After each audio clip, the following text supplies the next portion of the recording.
அரசு பணம், அரசு நிலம், அரசு கட்டிடம், ஆசிரியர்களை அரசு ஒப்புதலோடு தான் நியமிக்கணும்.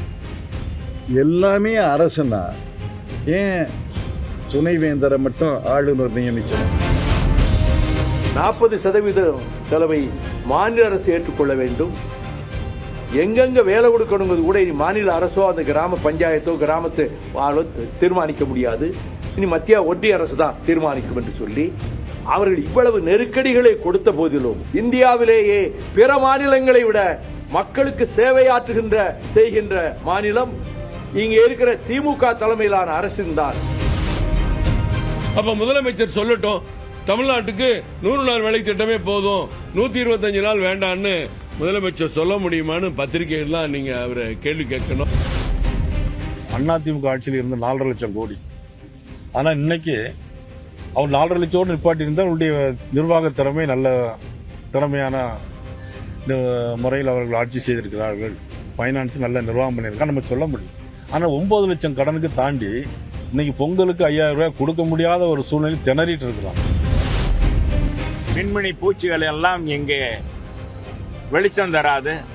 எல்லாருக்கும் வருவாங்க தம்பி, எல்லாருக்கும் ரசிகர்கள் வருவார். ரசிகர்கள் இருந்தால் அது முதல் வரும்போது அந்த முகத்தை பார்க்கறதுக்கு சினிமா கவர்ச்சிக்கு தமிழ்நாட்டில் எப்போவுமே ஆயிடுவாங்க.